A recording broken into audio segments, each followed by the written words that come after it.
Здравейте! Днес ще направим тренировка за корем на открито, за което не са ви нужни нито предишен опит, нито тежести, нито уреди, нито нищо. Може да направите вкъщи, пред блока, в парка, където ви харесва, по всяко време. Целта е докато времето е още хубаво да се възползваме. След това ще направим и тренировка в зала с тежести, по-натоварена и по-трудна. Но за момент се възползвам от хубавото време, така че хайде! Целта на първите няколко упражнения ще е просто да загреят корема, като след това ще покачваме интензивността, както и натоварването малко по малко. Ще се концентрираме върху целия корем, не само една част, ще се опитаме да направим външната и долната, както и централната част, за да може да изглежда максимално завършено и възможно най-добре. Както казах, първите упражнения имат за цел просто да загреят корема, за да се предпазим от крампи, от контузии.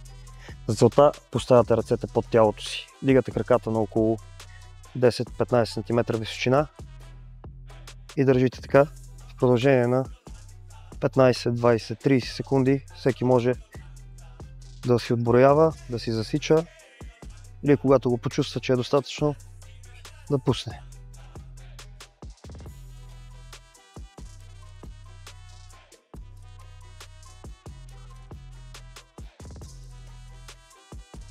Важно е да не се подпирате на лактите си, за да не си помагате с тях.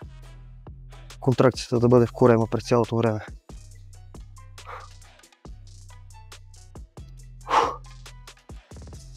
Така. Продължаваме с долната част на корема, като промените са съвсем малки. Отново ръцете отдолу. Вдигаме краката. Задължително се опитайте главата ви да не докосва пода, да бъде леко във въздуха. Изсивате тялото към краката и краката към тялото.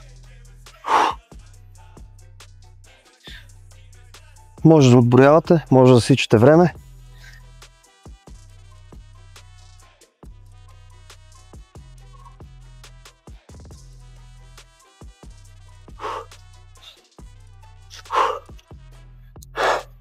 Целта е да не повтаряме едно упражнение по няколко пъти, а да направим много различни упражнения само поведнъж, за да може да се концентрираме върху целия корем. Всяка отделна част да бъде включена. За следващото упражнение заставаме с краката настрани, подпираме на лакътя.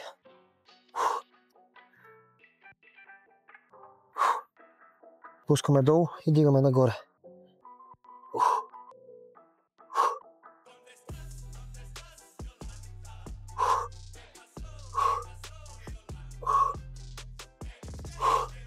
Аз ще ги направя, да речем, по 10 бройки на страна, което би трябвало да е напълно достатъчно.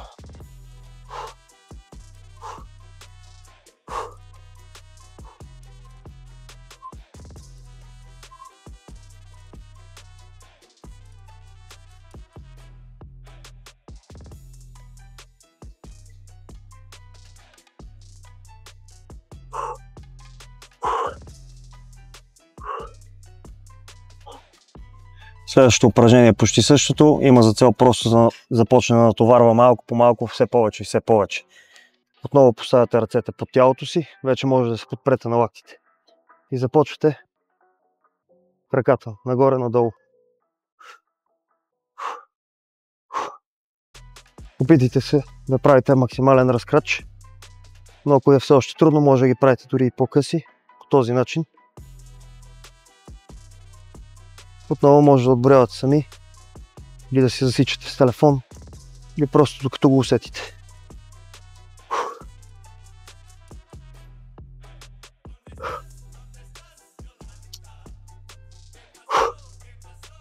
Така.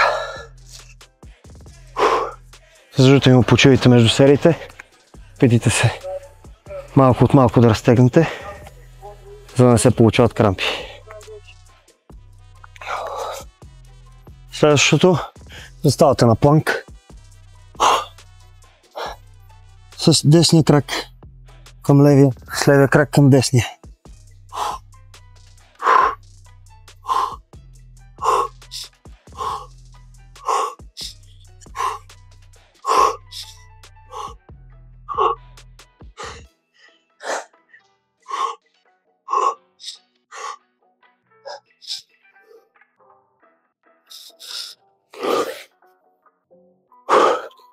При тези упражнения, които се кръстоса с отляво надясно. Е много важно да се опитате дали посягате с ръцете или с краката.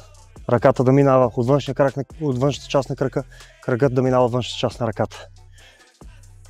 Продължаваме отново с странична част, като правим десен лакът, ляв крак. Лев крак, десен лакът. И обратното.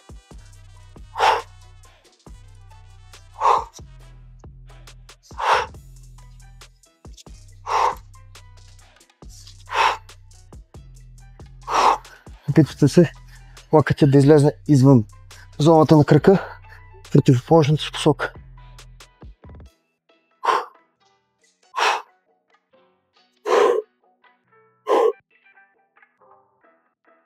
Коремът е изключително важна част от цялото тяло. Много е важно да се тренира, не само за да изглеждате добре, за да имате преса.